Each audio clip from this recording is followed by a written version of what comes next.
ಬೀದಿಗಳಲ್ಲಿ ಭಿಕ್ಷೆ ಬೇಡಿ ತಂದಂತಹ ಅಡುಗೆಯನ್ನು ಶಿಷ್ಯಂದರಿಗೆ ನೀಡುತ್ತಿದ್ದ ಇವರು ಹೇಗೆ 100ಕ್ಕೂ ಹೆಚ್ಚು ಇಸ್ಕಾನ್ ಸಂಸ್ಥೆಗಳನ್ನು ಸ್ಥಾಪಿಸಿದರು. ಮೊದಲು 10 ಜನರಾದರು, 100 ಜನರಾದರು, ಸಾವಿರಾರು ಜನರಾದರು, ಕೋಟ್ಯಾಂತರ ಜನರಿಗೆ ಶ್ರೀಕೃಷ್ಣ ಸಂದೇಶವನ್ನು ಹೇಗೆ ಇವರು ಸಾರಿದರು. ಸುಮಾರು 65 ವರ್ಷ ವಯಸ್ಸಾಗಿದ್ದಾಗ ಹಡಗಿನಲ್ಲಿ 2 ಬಾರಿ ಹೃದಯಾಘಾತವಾದರೂ ಕೂಡ ಅಮೆರಿಕಾಗೆ ತಲುಪಿ ಇಸ್ಕಾನ್ ಸಂಸ್ಥೆಯನ್ನು ಸ್ಥಾಪಿಸಿದರು. ಇವರು ಯಾವಾಗಲೂ ಹೇಳ್ತಿದ್ದೊಂದು ಮಾತೇನಪ್ಪ ಅಂತ ಅಂದರೆ, ಹರೇ ಕೃಷ್ಣ ಜಪಿಸಿ ಸಂತೋಷದಿಂದಿರಿ.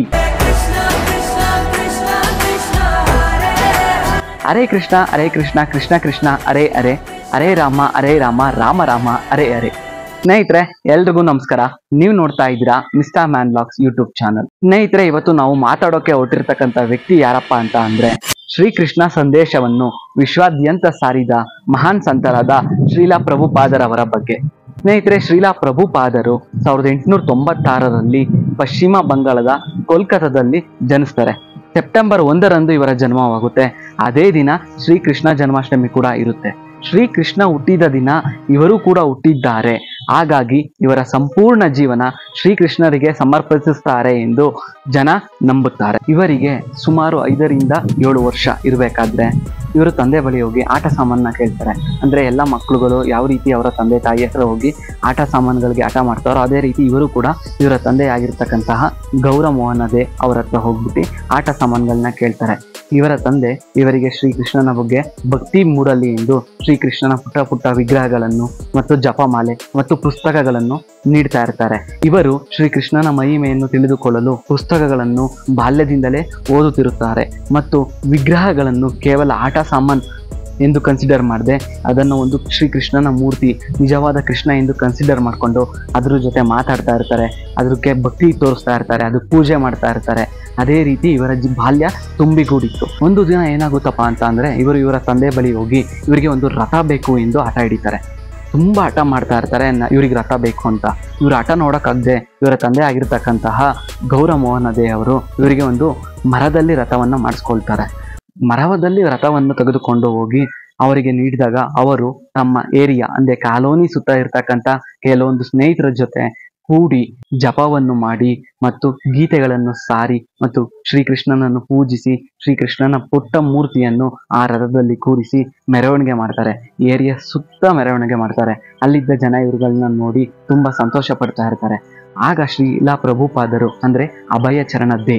ಸ್ನೇಹಿತರೆ, ನಮ್ಗೆಲ್ಲ ಗೊತ್ತಿರೋದೇನಪ್ಪಾ ಅಂತ ಅಂದ್ರೆ, ಶ್ರೀಲಾ ಪ್ರಭುಪಾದರು ಅಷ್ಟೇ, ಆದರೆ ಅವರ ಬಾಲ್ಯದ ಹೆಸರು ಅಂದರೆ ಮೂಲದ ಹೆಸರು, ಹುಟ್ಟಿದ ಹೆಸರು ಅಂತಾನೆ ಕರಿಬೋದು, ಏನಾಗಿರುತ್ತೆ ಅಂದ್ರೆ ಅಭಯ ಚರಣ ದೇ.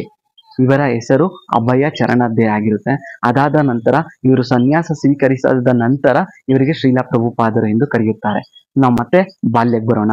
ಬಾಲ್ಯದಲ್ಲಿ ಇವರು ರಥವನ್ನು ಮೆರವಣಿಗೆ ಮಾಡ್ತಿರ್ಬೇಕಾದ್ರೆ ಇವ್ರ ಸ್ನೇಹಿತರಿಗೆ ಹೇಳ್ತಿರ್ತಾರೆ, ಸ್ನೇಹಿತ, ಈ ರಥವನ್ನ ನಾನು ಮುಂದೊಮ್ಮೆ ವಿಶ್ವಾದ್ಯಂತ ಕರೆದುಕೊಂಡು ಹೋಗಿವೆ ಅಂತ ಹೇಳ್ತಾರೆ. ಮತ್ತೆ ಇವತ್ತಿಗೆ ಅವರು ವಿಶ್ವಾದ್ಯಂತ ಆ ರಥವನ್ನು ಕರೆದುಕೊಂಡು ಹೋಗಿದ್ದಾರೆ. ಅಂದರೆ ಶ್ರೀಕೃಷ್ಣ ಸಂದೇಶವನ್ನು ವಿಶ್ವಾದ್ಯಂತ ಸಾರಿದ್ದಾರೆ. ಇವರ ಬಾಲ್ಯ ಸಂಪೂರ್ಣವಾಗಿ ಶ್ರೀಕೃಷ್ಣ ಭಕ್ತಿಗೆ ಸಮರ್ಪಿತವಾಗಿತ್ತು. ಬಾಲ್ಯ ಮುಗಿದ ನಂತರ ನಾವು ಈಗ ವಿದ್ಯಾಭ್ಯಾಸಕ್ಕೆ ಬಂದರೆ, ಇವರು ಕೋಲ್ಕತ್ತಾದ ಕಾಟಿಸ್ ಚರ್ಚ್ನಲ್ಲಿ ತಮ್ಮ ವಿದ್ಯಾಭ್ಯಾಸವನ್ನು ಮಾಡ್ತಾರೆ. ರಸಾಯನಶಾಸ್ತ್ರ ಅಂದರೆ ಕೆಮಿಸ್ಟ್ರಿಯಲ್ಲಿ ಇವರು ವಿದ್ಯಾಭ್ಯಾಸವನ್ನು ಮುಗಿಸ್ತಾರೆ. ಸ್ನೇಹಿತರೆ, ಇವರು ವಿದ್ಯಾಭ್ಯಾಸದಲ್ಲಿ ತೊಡಕೊಂಡಿದ್ದಾಗ ಯಾವುದೇ ರೀತಿ ನಮ್ಮ ಸಂಸ್ಕೃತಿಯನ್ನು ಅಥವಾ ಶ್ರೀಕೃಷ್ಣ ಭಕ್ತಿಯನ್ನು ಬಿಟ್ಟುಕೊಡಲಿಲ್ಲ. ಇವರ ವಿದ್ಯಾಭ್ಯಾಸದ ಟೈಮಲ್ಲಿ ಇವರು 2 ವಿಷಯಗಳನ್ನ ತುಂಬ ಚೆನ್ನಾಗಿ ತಿಳ್ಕೊಳ್ತಾರೆ.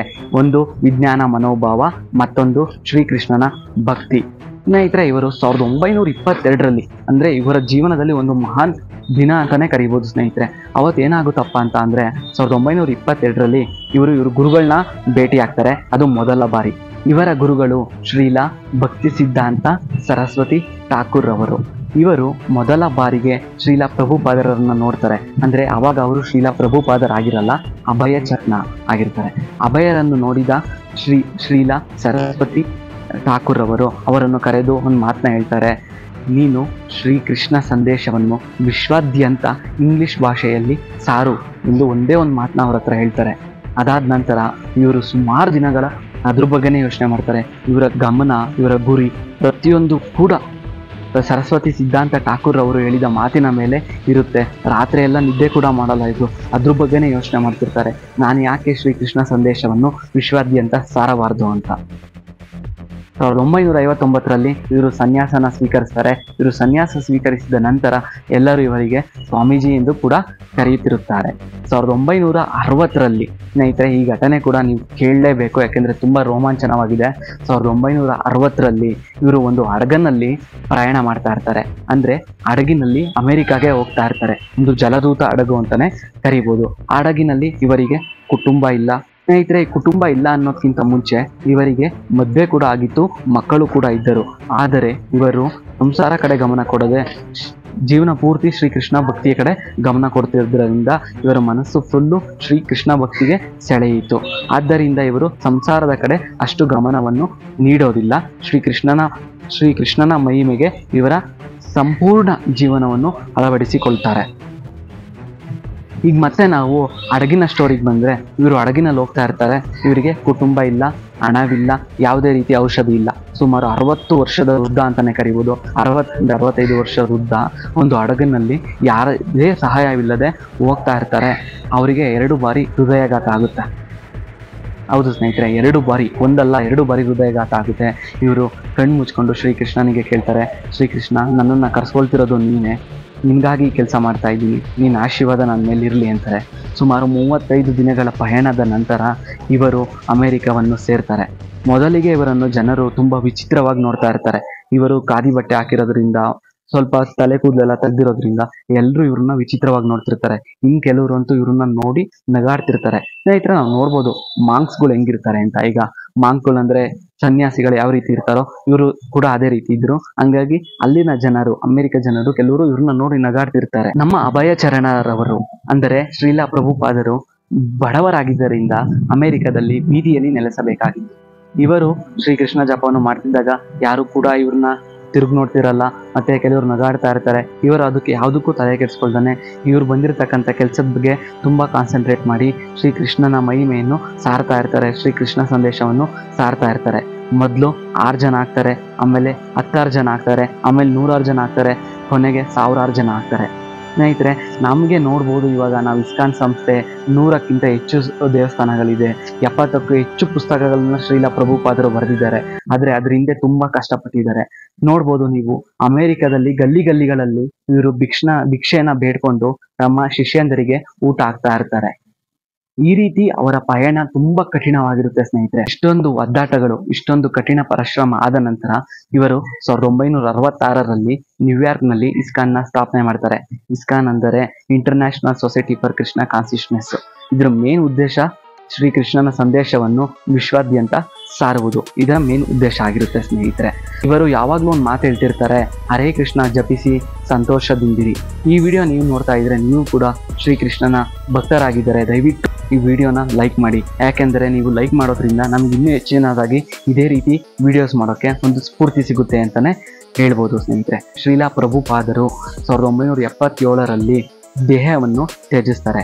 ಇವ್ರ ಬಗ್ಗೆ ಮಾತಾಡೋಕೆ ಕೇವಲ 5-6 ನಿಮಿಷ ವಿಡಿಯೋದಲ್ಲಿ ಆಗಲ್ಲ, ತುಂಬ ದಿನಗಳೇ ಬೇಕಾಗುತ್ತೆ. ಅಷ್ಟು ಇವರ ಮಹಿಮೆ ಇದೆ. ಅಂದರೆ ಇವ್ರ ಬಾಲ್ಯ ದಿನಗಳಾಗಿರ್ಬೋದು, ಇವ್ರ ವಿದ್ಯಾಭ್ಯಾಸ ಆಗಿರ್ಬೋದು, ಮತ್ತು ಇನ್ನೂ ಹೆಚ್ಚಿನದಾಗಿ ಇವ್ರು ಮಾಡಿರ್ತಕ್ಕಂಥ ಕೆಲಸ, ಮತ್ತು ಇನ್ನೂ ಏನು ಗಮನಿಸ್ಬೇಕಪ್ಪ ಅಂತ ಅಂದರೆ ಸುಮಾರು 70ಕ್ಕೂ ಹೆಚ್ಚು ಪುಸ್ತಕಗಳನ್ನ ಬರೆದಿದ್ದಾರೆ. ಅದ್ರ ಬಗ್ಗೆ ಒಂದು ಇನ್ನೂ ರೋಮಾಂಚಕವಾಗಿ ಇದೆ ಅಂತಲೇ ಹೇಳ್ಬೋದು. ಅಷ್ಟು ಚೆನ್ನಾಗಿ ಪುಸ್ತಕಗಳನ್ನ ಇವರು ಇಂಗ್ಲೀಷ್ಗೆ ಅನುವಾದ ಮಾಡಿದ್ದಾರೆ. ಒಂದು ಕುತೂಹಲಕಾರಿ ವಿಷಯವೇನೆಂದರೆ ಇವರಿಗೆ ಶ್ರೀಲಾ ಪ್ರಭುಪಾದರು ಎಂಬ ಹೆಸರು ಇವರು ಇಟ್ಕೊಂಡಿಲ್ಲ, ಇವರಿಗೆ ಭಕ್ತರು ನೀಡಿದಂತಹ ಮತ್ತು ಶಿಷ್ಯಂದರು ನೀಡಿದಂತಹ ಒಂದು ನೇಮ್ ಆಗಿರುತ್ತೆ. ಮೊದಲಿಗೆ ಇವರು ಅಮೆರಿಕದಲ್ಲಿ ಶ್ರೀಕೃಷ್ಣ ಚಳವಳಿ ಮಾಡುವಾಗ ಇವರ ಶಿಷ್ಯಂದರು ಏನು ಅನ್ಕೋತಾರೆ, ಇವರು ನೋಡಿ ಇವರು ಕೇವಲ ನಮಗೆ ಜ್ಞಾನವನ್ನು ನೀಡಿಲ್ಲ, ನಮ್ಮ ಜೀವನವನ್ನು ಬದಲಾಯಿಸಿದ್ದಾರೆ. ಹಾಗಾಗಿ ಇವರನ್ನು ನಾವು ಪ್ರಭುಪಾದ ಎಂಬ ಹೆಸರಿನಲ್ಲಿ ಕರೆಯೋಣ ಎಂದು ಎಲ್ಲರೂ ಕೂಡ ಶ್ರೀ ಪ್ರಭುಪಾದರು ಎಂದು ಕರೆಯುತ್ತಾರೆ. ಮುಂದೊಂದು ದಿನ ಅದು ಶ್ರೀಲಾ ಪ್ರಭುಪಾದರಾಗಿ ಬದಲಾಗುತ್ತೆ ಸ್ನೇಹಿತರೆ. ಶ್ರೀಲಾ ಪ್ರಭುಪಾದರು, ಪ್ರಭು ಎಂದರೆ ಸ್ವಾಮಿ ಅಥವಾ ದೇವರು, ಪಾದ ಎಂದರೆ ಚರಣ. ಶಿಷ್ಯಂದರು ತಮ್ಮ ಗುರುಗಳನ್ನು ತಲೆಯ ಮೇಲೆ ಒತ್ತಿಕೊಂಡು ಓಡಾಡುವಂತಹ ಒಬ್ಬ ಗುರು ಇವರಾಗಿರ್ತಾರೆ. ಹಾಗಾಗಿ ಇವರನ್ನ ಶ್ರೀಲಾ ಪ್ರಭುಪಾದರು ಎಂದು ಕರೆಯುತ್ತಾರೆ. ಸ್ನೇಹಿತರೆ, ಇಷ್ಟೊತ್ತವರೆಗೂ ನೋಡಿದ್ರಲ್ಲ ಶ್ರೀಲಾ ಪ್ರಭುಪಾದರು ಅಂದರೆ ಅಭಯ ಚರಣದೇ ಅವರ ಕತೆ. ಇದೊಂದು ಟ್ರೈಲರ್ ಅಂತಾನೆ ಹೇಳ್ಬೋದು. ಸಿನಿಮಾ ಅಂತ ಕನ್ಸಿಡರ್ ಮಾಡಿದ್ರೆ ಇದೊಂದು ಟ್ರೈಲರ್. ಯಾಕೆಂದ್ರೆ ಅವರ ಬಗ್ಗೆ ಮಾತಾಡೋಕೆ ಒಂದಿನ ಸಾಲಲ್ಲ. ಮತ್ತು ಇನ್ನೂ ಹೆಚ್ಚಿನ ವಿಷಯಗಳನ್ನ ತಿಳ್ಕೊಂಡು ನಾನು ನಿಮ್ಮ ಮುಂದೆ ತಂದಿಡ್ತೀನಿ. ಈ ವಿಡಿಯೋ ಏನಾದರೂ ನಿಮ್ಗೆ ಇಷ್ಟ ಆಗಿದ್ರೆ ದಯವಿಟ್ಟು ಕಮೆಂಟ್ನಲ್ಲಿ ತಿಳಿಸಿ. ಮತ್ತು ನಾನು ಏನಾದ್ರು ಮಾತಾಡಿದ್ರಲ್ಲಿ ತಪ್ಪಿದ್ರೆ ಅದನ್ನು ಕೂಡ ಕಮೆಂಟ್ ಮಾಡಿ, ಅದನ್ನು ನಾನು ಪಿನ್ ಮಾಡ್ತೀನಿ. ಯಾಕೆಂದರೆ ನನ್ನ ಉದ್ದೇಶ ಎಲ್ಲರಿಗೂ ಕೂಡ ಒಂದು ಒಳ್ಳೆಯ ಮಾಹಿತಿಯನ್ನು ತಲುಪಿಸಬೇಕು ಅಂತ. ಹರೇ ಕೃಷ್ಣ ಕೃಷ್ಣ ಕೃಷ್ಣ ಹರೇ ಹರೇ, ಹರೇ ರಾಮ ರಾಮ ರಾಮ ಹರೇ ಹರೇ. ಮತ್ತೊಂದು ವಿಡಿಯೋದ ಜೊತೆ ನಿಮ್ಮ ಮುಂದೆ ಸಿಗ್ತೀನಿ. ಅಲ್ಲಿವರೆಗೂ ನೋಡ್ತಾ ಇರಿ mister man blogs YouTube channel.